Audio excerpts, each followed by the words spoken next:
It's time for some carbon-based gaming.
Miss Hartwood, lock the door, will you? I'd rather not run into dear Dr. Gray if I can help it. This feels strange. So very strange.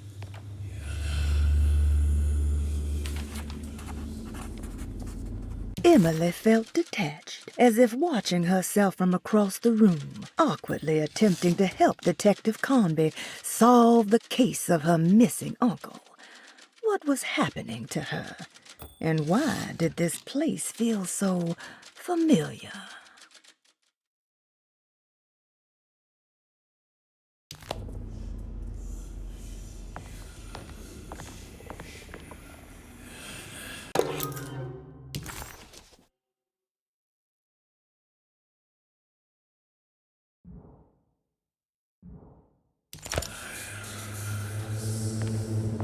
There's a book missing.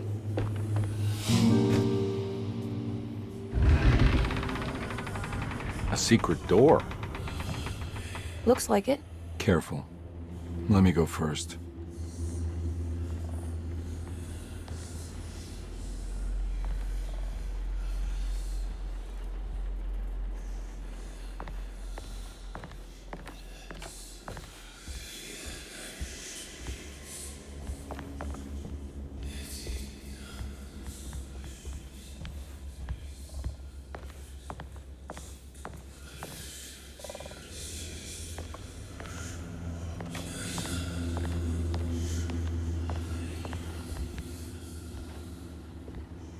Now we're talking. Great job, Emily.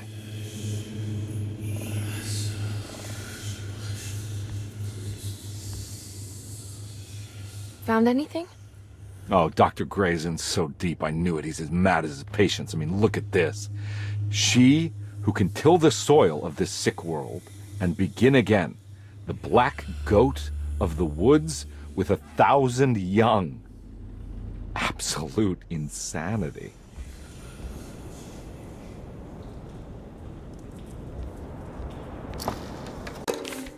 Good to finally meet you, Mr. Hartwood. I'm here on the behalf of your brother Philip. You were expecting me, weren't you? Yes, you're from Derceto, no? That's right. I just wanted to ask you a few questions to see if there is anything I can do to help you and your family. Okay. I understand you're full of imagination. You make up a lot of things. I suppose. And you obsess over them, blurring reality and fiction. Sometimes. Do you want to tell me about the Dark Man? No, I don't. That's all right. Perhaps there is something else you can tell me. Something you know to be made up, but you hold dear. Juan? John? Who's John? No, Juan Luis Jorge. Oh, wait there a moment. Here, take a look. Is he... Oh, he is the author. It's a magnificent book. Life-changing even. The real Juan is long dead, but I like to think of him as my friend. My most beloved friend. I see. Do you often do this? Fantasize about people you read about? No. Well, there is Jacob. Who is Jacob? Turn to the last page. Oh, it's a newspaper article.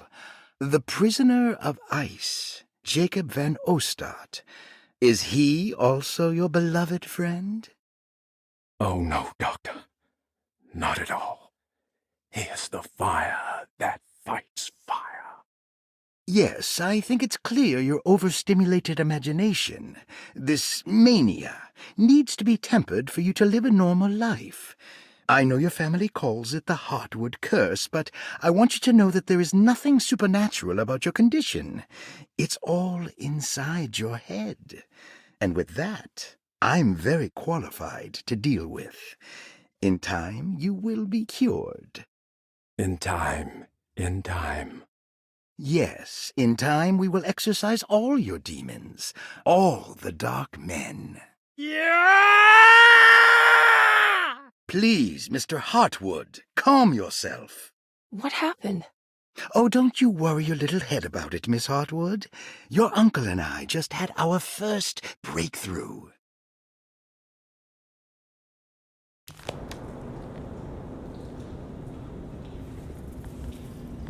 This has something to do with the numbers for the talisman.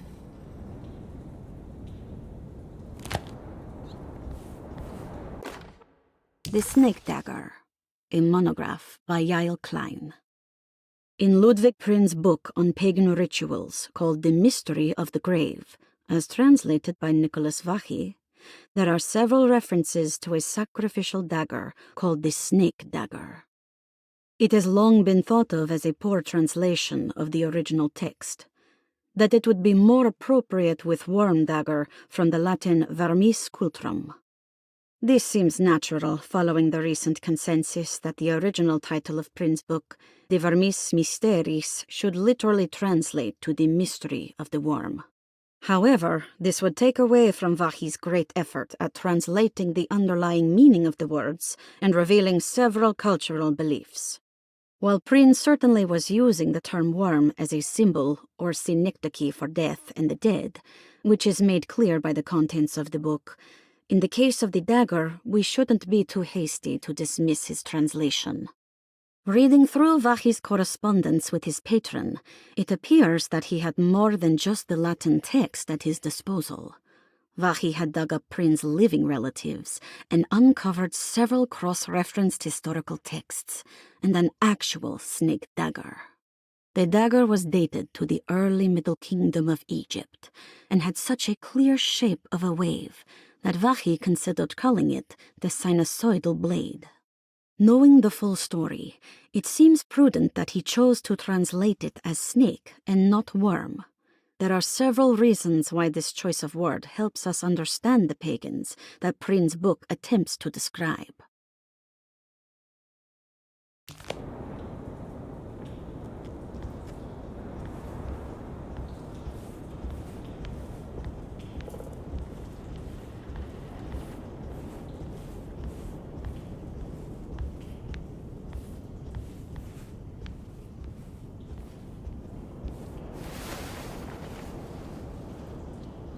I can't believe I didn't see that before.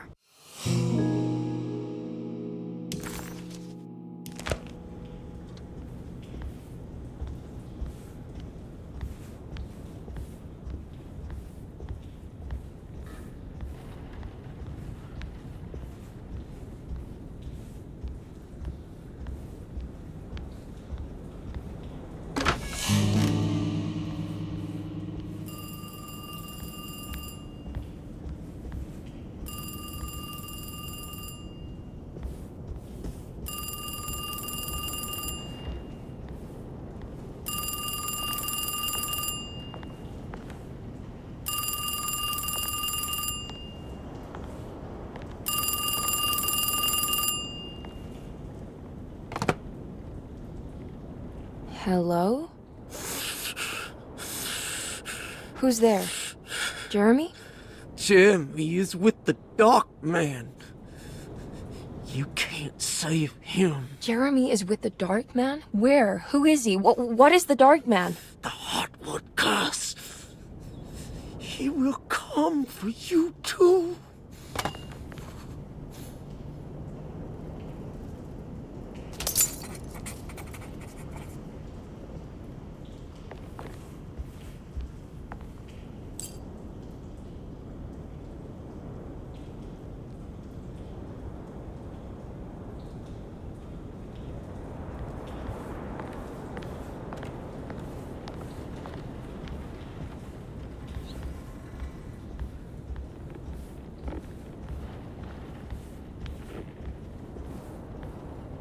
I have the strangest sensation that this is somehow Jeremy's room.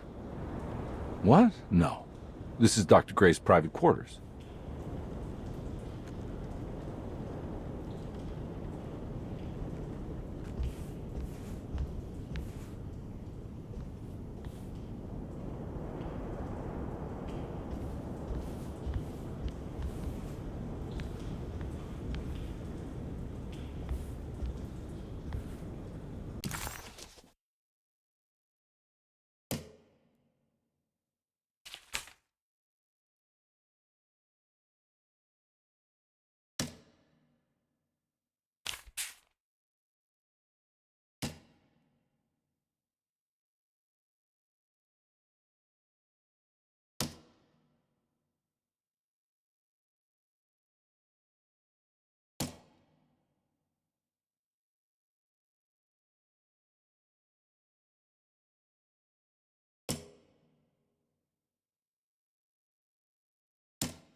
The voice on the phone was somehow familiar, yet so strange.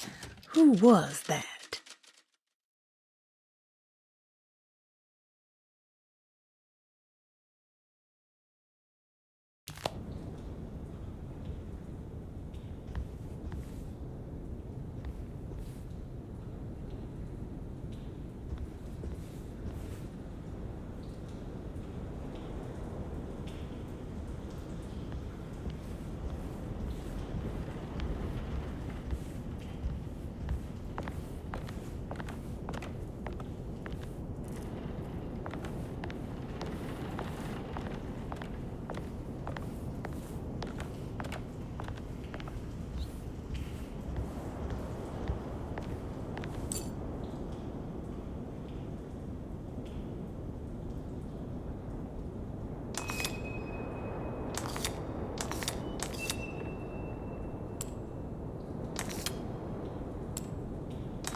You heard the telephone ring, right? No, the telephone's cut off.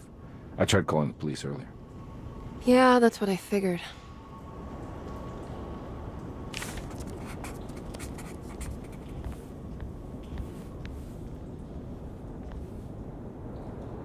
Hey, Mr. Carnby? What? Nothing, right? It's a closet? That's right, Detective. I'll see you later. I have to finish this. You're going inside the closet? I know what it looks like, but I can't explain it, much less justify it. All right. You do what you have to do, miss. Goodbye, Detective.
What can be said about Jacob van Ostad without evoking contempt or apologia?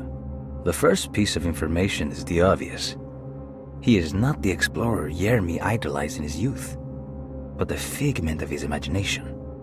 If you want biographical facts, I am not the one to answer such questions. In the case of Jeremy, he is a guardian of imagination, or rather a persona appointed the role of containing a self-sabotaging mania. However useful Jacob once was, his loyalty to Jeremy has slowly been replaced by fanaticism. Like a firekeeper who has for decades been burnt by his own sacred flames, now does what he imagines the fire wants. Jeremy has lost all control over Jacob and suffers greatly because of him, but is admittedly also still invigorated by his labor. In the plainest of words, Jacob keeps Jeremy sick so he can remain Jeremy.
should not have come! Yeah, hey, we can talk about this. It's too late for that!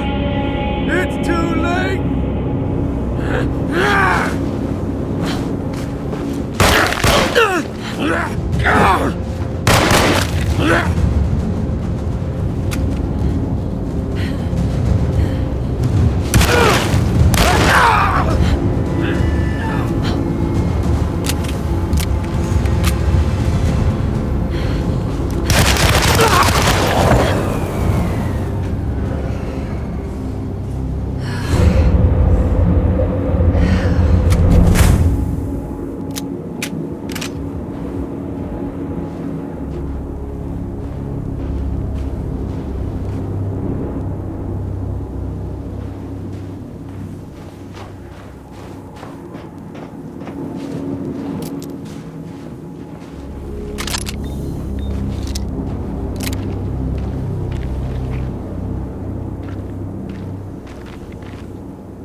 Is going to be in the middle of your existence, Jeremy. And at least set everything in order.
you!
I did everything you wanted to break the pact. What else can I do? Wait, it did work. That's why you're coming after me. You're in my head now. In that case, I hope you enjoy your stay. Emily, stop! Don't worry. We got you.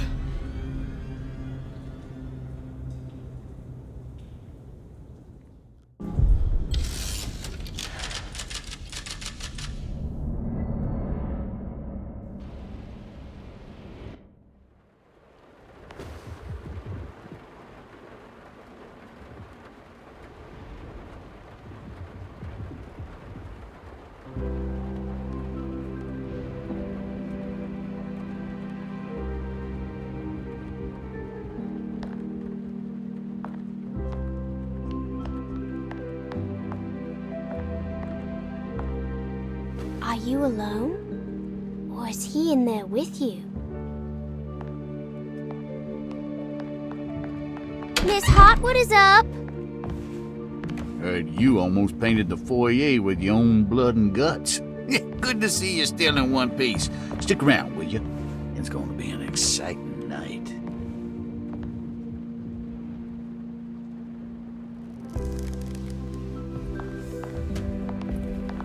Good to see you made it, miss.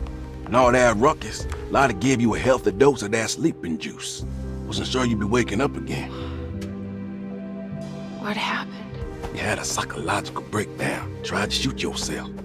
Sorry for the manhandling, but we just wanted to save you. You also stabbed Jeremy in the eye. Is he alright? He's a little strange, but everything else is back to normal. Really? I broke the pact? I don't know what you did, but it worked. Let's see you standing up, miss.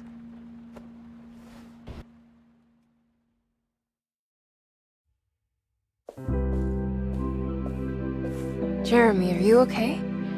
I'm so sorry for hurting you. How can you ever forgive me? Emily, I missed you so. I do hope you'll stay with me for a while. Uncle, what's wrong? Is it anesthesia? He seems so meek. I wish that was the case. It turns out that you managed to lobotomize him. It's actually quite impressive considering your technique. This is permanent?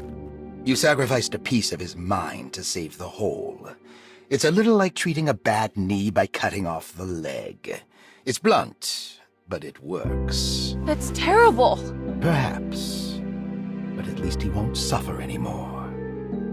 Do you remember the Dark Man, Jeremy? Ah, yes. Where did he go? I hope he is doing all right. You see? With a violent stab, you made any future treatment quite redundant. I assume you will be bringing him with you back to New Orleans. I will. I just need to find Detective Carnby.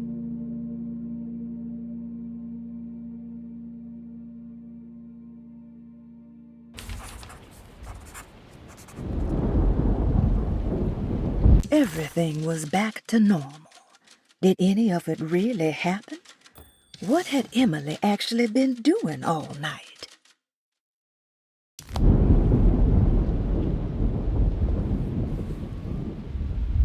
I'll be back soon, Jeremy. Then we'll go back to the city. How fun. I do like riding in the motor car.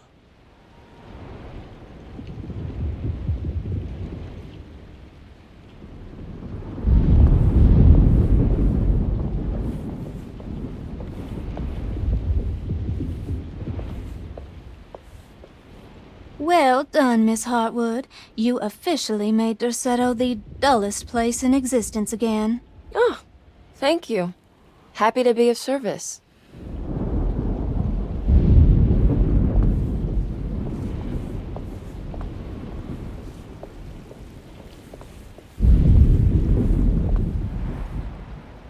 Good to see you're still with us, miss. Are you hungry? No, thank you. I'm still a bit woozy.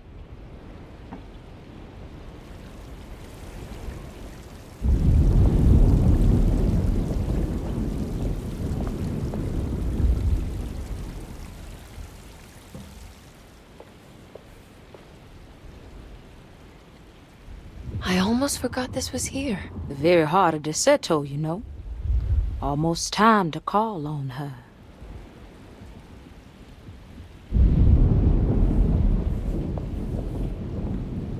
Do you know what's about to happen here? Oh, just a little ceremony we do each year on the eve of St. John. We raise our glasses to the old wishing tree here and ask for a better year.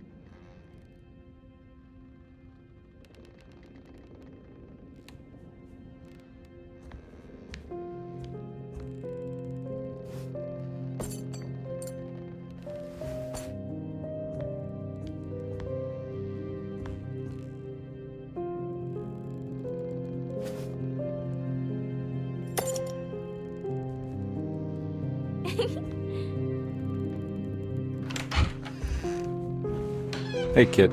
What are you up to? Nothing much. Yeah? Anything I'm gonna have to pay for? You're bored, aren't you? Yeah, I can tell. You want to see if we can tear your mother away from the play? Can you believe they're still going? It's been hours. You forgot this. Well, I just didn't want you to think we had abandoned you in there. Can we go home? Yes, please. Can we? What? You guys didn't like the play? It was all right. A little difficult to follow. Oh, I agree. Let's just say there were moments where it left me alone in the dark. Oh, God. That's the name of the play. Whoa, what do you know? Did you like it, sweetie? There should have been a hedge maze. A hedge maze? Uh-huh. And pirates. That would have been fun. Well, maybe next time.